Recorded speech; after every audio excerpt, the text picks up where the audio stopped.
6 new Apple products coming out this year. Let's get into them. Hello, guys. Welcome to the All Future Podcast. We're glad you're here. We're doing a rundown of some new Apple products that are coming out, some new Apple rumors, some hot leaks. I'm pretty excited about this. And to start it off, the first thing I want to talk about is subscribers, man. I want to talk about subscribers because I love you guys. I'm glad you guys are subscribing. I appreciate it. So that's straight from our Tim Cook leak source. We're growing to subscribers, guys. We're growing to subscribers. Thanks. Glad you're here. Glad you're enjoying hearing us talk about tech. So let's run it down, man. What are we talking about here? First up, I think M4's coming to everything. Mm-hmm. This is arguably quite exciting or quite mid, I guess you would say. This is either, but yeah, I guess like certain people are like awesome and some people are like, I don't care. Yeah, I think this makes a lot of sense at the very least. So the M4 is supposedly coming to the MacBook Pro, Mac Mini, and iMac this year. Previously, it seemed like they were gonna wait a bit, but now this is like the M4s on the iPad, and then you have M3s on all of these high-end computers. So it makes sense they're going to need to upgrade that. But the real question is, like, how big of a difference is this actually going to make? Is the M4 bringing, like, AI capabilities to these things? So what are your thoughts on M4s coming to all of these computers?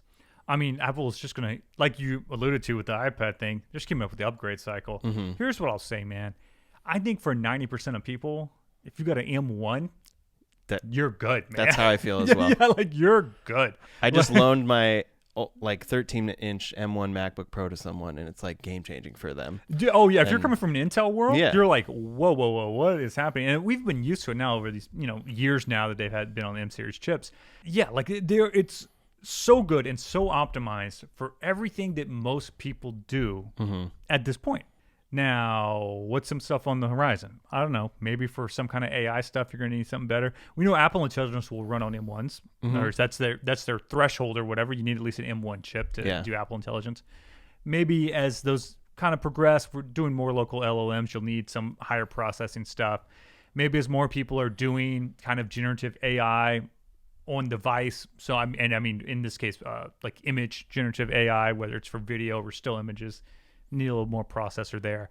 I don't know if we ever like really embrace 8K video and AR and virtual reality and all that stuff, maybe. But as of right now, this is Apple really just doing the refresh cycle just to maintain, keeping up with technology, encouraging people to upgrade, and for those people out there that do need that performance. Because I will say, for most tasks, I don't notice it, right? Yeah. But if I'm doing like 4 streams of 4K video or something, my Mac Studio will absolutely outperform my M1 MacBook. Yeah, like so for some people this is going to matter. And at this point, that's a lot of the Mac buying base anyway. Is kind of people who do need more power, right? Because I like if you don't need a high power thing, you might be all mobile. You might be all iPad. You might be just using your phone, or you might be using a 3-year-old M1 MacBook and you're totally fine with it. Absolutely. But that is the rumor. These are coming out. I think at the very least, it just makes sense from like a naming perspective because people are getting now conditioned. You get the new A higher number chip. It's that much better. You get the new M with this number chip. It's that much better. So the fact that you can get an iPad with M4 or a MacBook Pro with M3, it's just like a little weird, but it might not even be that huge of a difference, but it will make a difference, I guess, on the surface level. And I'm excited because I'm sure it will make a difference as well. It will be a better chip. Yeah, it's going to be a better chip. In most cases, you're probably not going to notice it. And the average user, probably not. And then what this feeds into more is just people who are wanting to upgrade and have been waiting for a refresh. I think it's Mac Rumors has like the little counter thing. It's like, is it a good time to buy MacBooks now? And it's like, oh no, wait to buy because it's been whatever it is, 16 months since a refresh. So so this resets the counter for all those. So smart, I think, from a marketing sales perspective from Apple to do this. And for some people out there, it's really going to make a difference from whatever they're doing, make their lives a little better. Yeah. And at the very least, too, this adds another refresh cycle to where used M3s come down and all the way down. Oh, yeah. So if you're someone who's still on an Intel, after this refresh happens, I guess it might be a reason to wait. If you're about to buy an iMac, you might want to wait for the M4. You could literally just get the M3 and have most of your functionality and save some money. Get an M1 Mac Mini, man, on eBay for $300 or whatever it is, $200. I don't know what they sell for now, but yeah, that'd be the move. Absolutely. Another product that is coming now finally this year to California, at least. This has been in some markets already, and it's starting to expand more, is Apple's driver's license. So this was originally announced in 2021, and it's only been adopted in 5 states so far, but this is the driver's license that gets added to your Apple Wallet. I don't know about you, but I'm getting Apple Wallet to do a lot more things lately. Like, I'm seeing it more and more supported at things. I went to a Dodger game last night, and it was actually an NFC tap ticket and everything. And so the driver's license is essentially that technology. The California system is close to being implemented. They're in private beta testing with DMV employees. And overall, I think this is great. It's exciting. It's going to be more secure, and it's still going to be quite a slow rollout to get this to where you can use it everywhere. But what are your thoughts on the digital wallet driver's license? And this is an inevitable thing. I feel like this is something that people predicted in the 80s. This is inevitable that this was going to roll out. So I think it's cool. Anything that lets me carry around less stuff. I'm already a slim wallet guy. I don't know if you have a big wallet or not. I'm pretty. Yeah, I think I have it in my pocket. I have just let's see. Oh, no, I don't have it in my pocket. No. Sorry. No, I just carry around a couple cards and an ID right now anyway. So getting rid of all that, I like. In my home state of Louisiana has had this for years. Not the Apple implementation with Apple Wallet, but they actually have an app in Louisiana that you can get to get an ID. My 70-year-old mom uses it.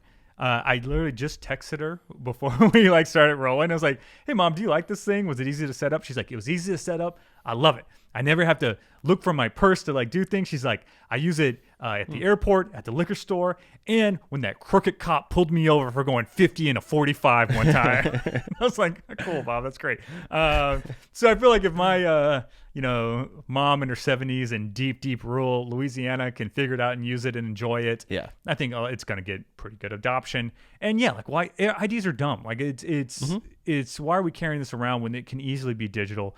Anytime where I guess if you're worried about the security of it or it being forged or something like that, anytime where just a Photoshop screenshot would work for forging it is also a time where just a regular forged card would work too. It's actually the digital information that's encoded either in the card or through scanning it, or in this case on the app, which actually verifies it and makes it real. Yeah. And that's more secure in a lot of ways than just having a little plastic card. Yeah. So Apple's implementation, it's going to be pretty easy to set up. I mean, it is already easy to set up. You scan the front and back of your ID and send a photo of yourself for proof of ownership. And then, of course, it has to be NFC supported locations where you're able to scan it at an airport, for example. But there's some really distinct reasons why this is actually better and safer, because it's protected by biometrics. It's stored securely on device. And then only the necessary information is provided. So if you're doing something where you need to get carded, for your age, it will only say that once you scan, it will say that you're of age. It doesn't actually share your birth date. So you're giving less information, and you're giving only the information that you need in each case. And neither Apple nor the state will track at all, gets the information of where you're using your ID. So I'm all for this. I think it's better. I think you're going to be giving less information. It's going to be more secure. I'm excited to see this rolling out in California. Absolutely. I'm 100% going to use this. I think California might be particularly exciting as well because there's a lot of people in California. So us getting this maybe will jumpstart some other states to get it. And kind of just push the technology forward. Yeah, I hope so. And then Apple itself can use it. They're the ones that developed it, and they can use it themselves. Their employees up in Cupertino. Yeah. But next up is a rumor coming. I guess this one isn't actually in 2024, but the iPhone 17 is rumored to finally be upgrading the front-facing camera to 24 megapixels. Right now, the 15 has a 12 megapixel front-facing camera. And I think this upgrade makes a lot of sense because we're at 48 on the main back camera, and there are use cases for that, like being able to zoom it and such. And the front camera hasn't really changed in quite some time, and we use the front camera a lot now. It's selfies, but also, anytime you're doing content creation type of vlogging stuff where you need to see yourself, you're going to use the front camera. FaceTime, Zoom, any kind of teleconferencing thing, yeah. Yeah, I'm excited about that. What do you think about is 24 a good number? Do you think? Does it? Like I've said this many times. Yeah, it doesn't actually matter. Quality of the sensor and the pixels are way more important than how many are in there.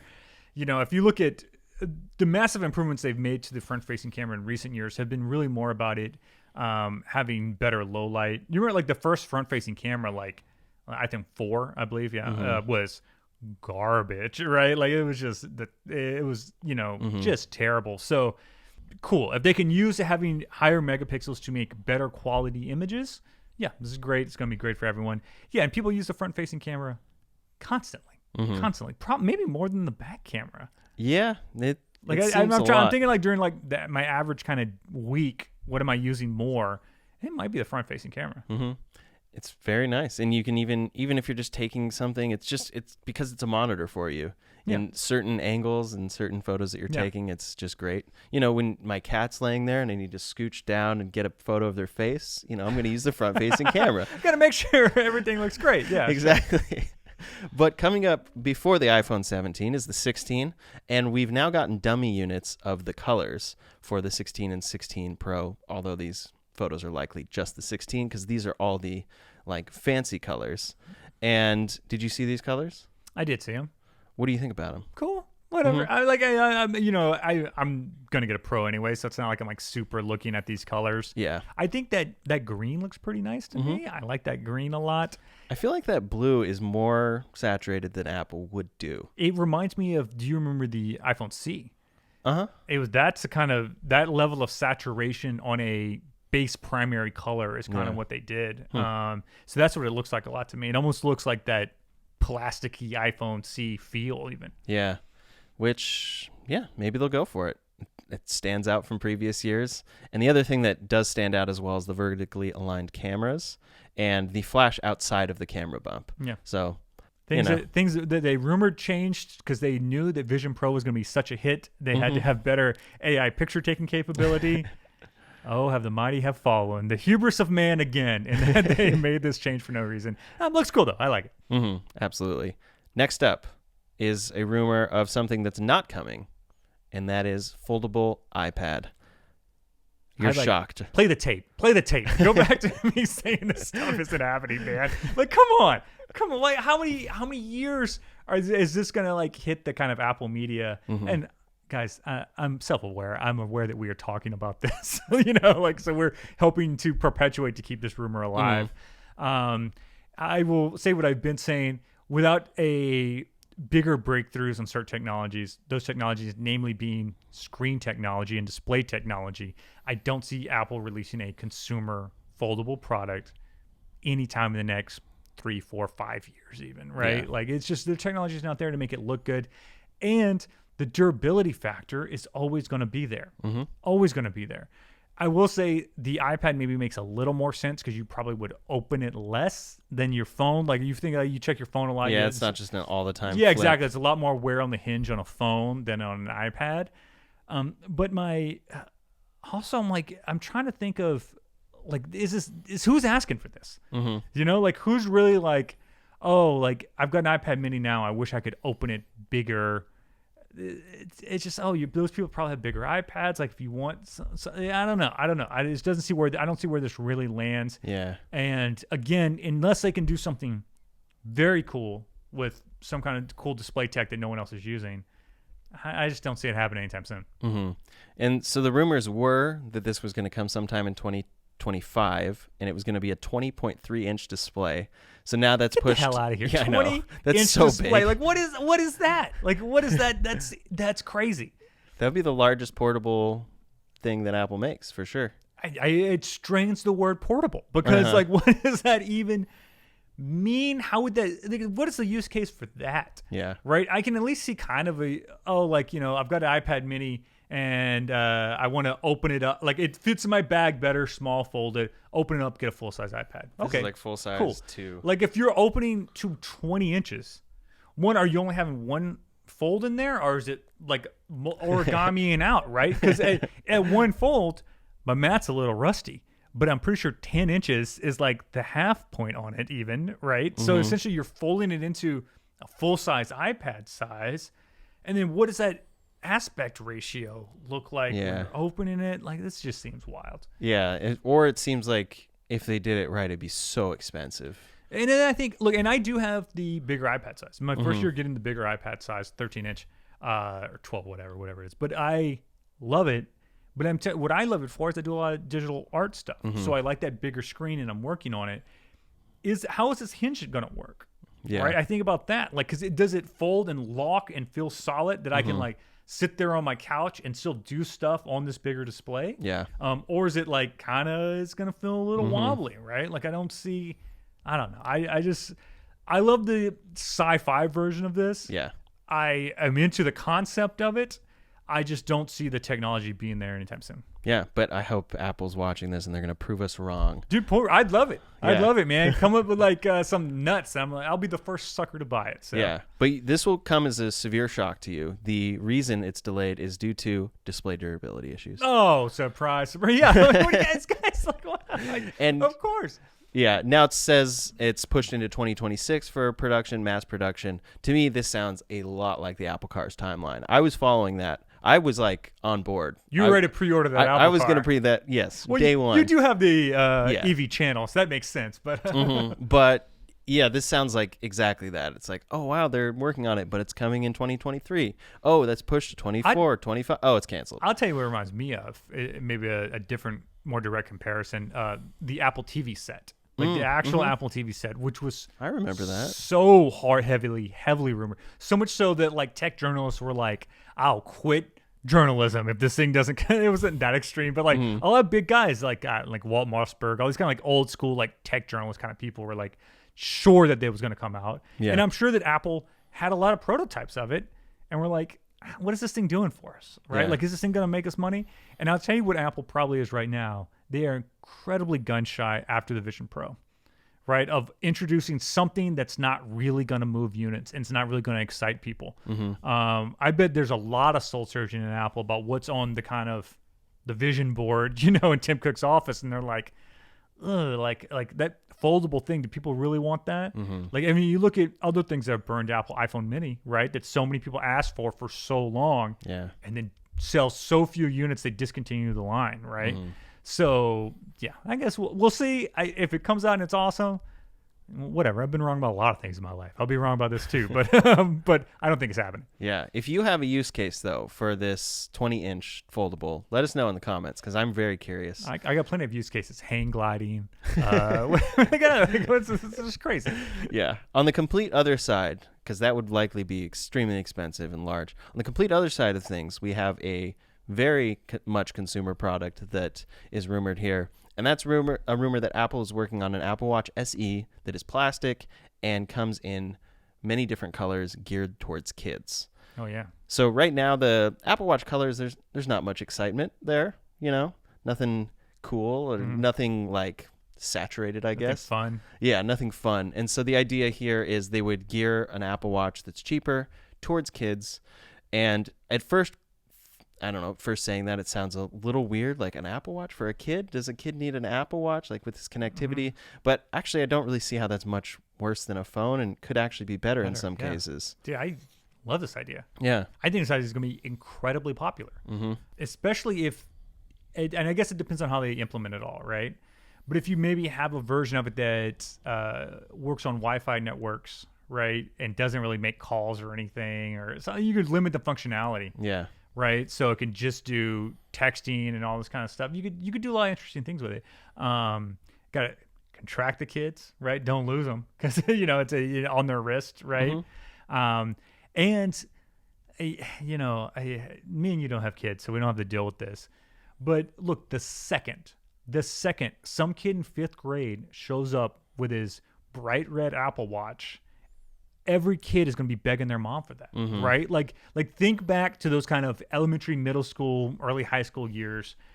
The second some kid showed up with something that was kind of faddish, every kid is begging their parents for that thing. Yeah. So I could absolutely see Apple selling a ton of these units.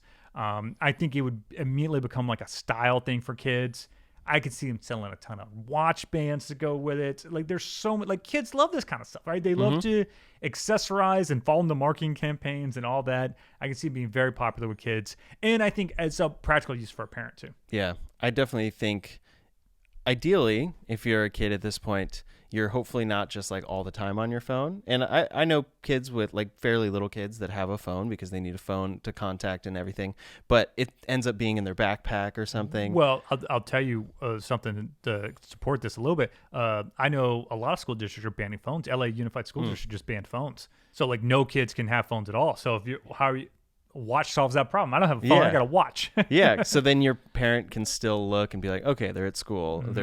I mean, it even gets pretty fine tuned. You can be like, oh, they're in their class they're at that I know. building. Oh, they're 200 meters that way or whatever. Exactly. Yeah. So that seems good. And then I'm sure there could be some great Apple implementation here that's like it automatically locks it to like a school mode to where you can't just be playing with it all throughout class and stuff like that. Because I think those would be all the immediate fears that people would have. It's just another distraction device that's on them at all times. Sure. But it'd be like when my buddy and when I was in middle school got a calculator watch. And he's all like, never failing math again. I'm so cool. I think it lasted like 10 seconds into the first math test because he's like, she's like, what are you doing, man? so there'll be some challenges there to figure that out. But whatever, kids cheat on everything anymore with AI now, so who cares? Yeah. Well, that might be the next Apple Watch coming. The next big Apple product, arguably, that I could see them selling a ton of those. But next up is a patent that Apple has filed for gestures that originally were intended for the Apple Vision, but potentially coming to other devices. And this specifically says this patent is for devices, quote, that provide computer-generated experiences, including, but not limited to, electronic devices that provide virtual reality and mixed reality experiences via a display. So I don't quite have the vision of what this is, but I believe the patent application shows it with an iPad and doing some form of gestures. I could see this being useful in certain niche cases. I don't know how. Well, you say that. I've been using my iPad a lot recently. Oh, way more than my MacBook or my Mac Studio, I think. And there are times when I'm in that kind of muscle memory mode, and I go to touch the damn screen. Still, I still do this, right? Yeah. And everyone does this, right? Like so. And I could see like, instead of having to touch the MacBook screen or whatever, I can like do some flicks or something, right? Like. I don't know if that's better than using the trackpad, but you can interact with it. Just another option to interact with things. This is something that Apple could implement with the technology that already exists just via the webcam, right? The webcam can track those things already. Yeah. So you could add things like that. I think of like for presentations or something like that, right? You can control something remotely just by doing gestures. There's a lot of cases where I think this could be cool. But like all Apple patents, I think this is really more about Apple protecting themselves from future lawsuits than anything else. Yeah, absolutely. Next up, we have a feature coming through Apple Intelligence. It's already coming to beta testers today, but then it's going to be coming to all of us because Apple Intelligence really is going to be in a beta form. For the latest version, there's a Rate Your Experience feature in the Feedback app, and it's specifically there to have you rate generative content. And this obviously makes sense in this initial implementation, but it's kind of another sign that when these features launch from Apple to all users, it's going to be very much a beta form, and they're even seeking feedback on this stuff. Smart, because it does instantly takes away ammunition from people who go like, this thing sucks. Oh, it's not working. Da da da. You go, Apple go, yeah, we told you it wasn't working. That's why we're asking you to rate it. Use the ratings. Like the instant comeback is like, oh, so sorry you had that experience. Please rate it and tell us so we can fix it in the future, right? It's setting up the PR system for when Apple Intelligence inevitably 1 in a million times gives some weird result or something, and then that thing blows up on all media, So yeah, this seems like seems smart, seems cool, and I hope people use it and Apple uses it well, not just as a marketing thing, but actually improve these systems. Yeah. So all things from gestures to AI beta testing to the Apple Watch SE for kids to a foldable not arriving, and then M4 Max all coming soon. I'm excited to see it. Me too.